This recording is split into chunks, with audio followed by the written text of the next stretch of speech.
وہ رب العالمین ہے اور رسول پاک کی ذات جو ہے وہ رحمت العالمین ہے۔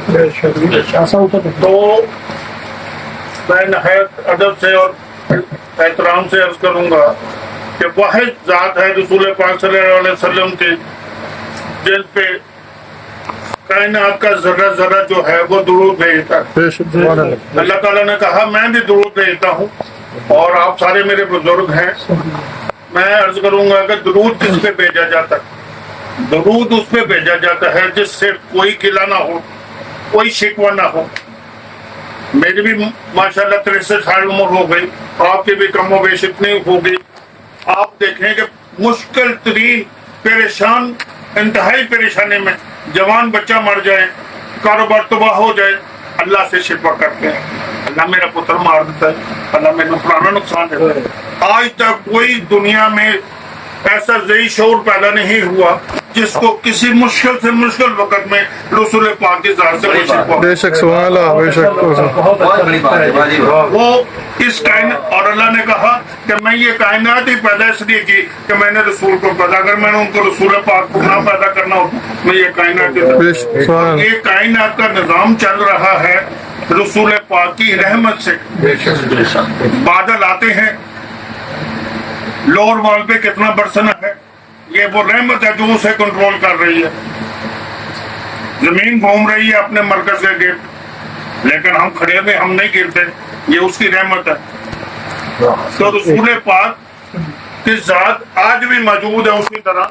اس کی میں مثال یہ دیتا ہوں کہ ہم کلمہ روز پڑھتے ہیں، لا الہ الا اللہ محمد رسول اللہ، کہ اللہ اور رسول پاک صلی اللہ علیہ وسلم اللہ کے رسول ہیں۔ بے شک 1400 سال سے زائد عرصہ ہوا انہیں گئے ہوئے، لیکن ابھی بھی ہم پڑھتے ہیں، ہمارا کلمہ ہی مکمل نہیں ہوتا جب تک ہم ان کی وجود ذات کا جو اقرار نہ کریں۔ تو میں ایک اور چھوٹا سا واقعہ، آج یوم بدر ہے، رفیق ملت 21 گاؤں میں پہلے گریجویٹ تھے، ماشاءاللہ 21 گاؤں میں پہلے گریجویٹ تھے۔ جب گریجویٹ انہوں نے کی تو فوج میں بھرتی ہونے کے لیے چلے گئے، فوج میں بھرتی ہوئے، انٹرویو ہوا، انگریز کرنیل بیٹھا ہوا تھا، جرنیل بیٹھا ہوا تھا، تو اس نے کہا کہ آپ مجھے بتائیں کہ دنیا میں جو بہترین کمانڈر ان چیف ہے کون ہے؟ اس کا خیال تھا کہیں گے کوئی انگریز کا نام لیں گے، انہوں نے کہا نہیں، میرے رسول صلی اللہ علیہ وسلم جو ہے ان سے بہتر کمانڈر ان چیف کوئی نہیں تھا۔ اس نے سوال کیا کیوں، کیسے؟ انہوں نے کہا اس لیے ایک تو انہیں صف بندی کا اصول پتا تھا، ایک انہوں نے جنگ بدر میں 313 کی جو تقسیم کی تھی اور اثر کے وقت صف بندی کی۔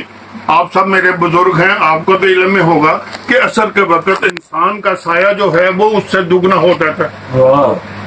آپ نے 3 سوار یہاں کھڑے کیے، جہاں ان کا سایہ جاتا تھا وہاں پھر ایک سوار کھڑا کیا، پھر اس کے آگے 3 سوار کھڑے کیے، تو آیت مبارکہ آئی کہ ہم نے دشمن کے دل میں ان کی دہشت بٹھا دی، ان کی دہشت بٹھا دی، اور وہ خوف زدہ ہو گئے اور ان کے پاؤں اکھڑ گئے۔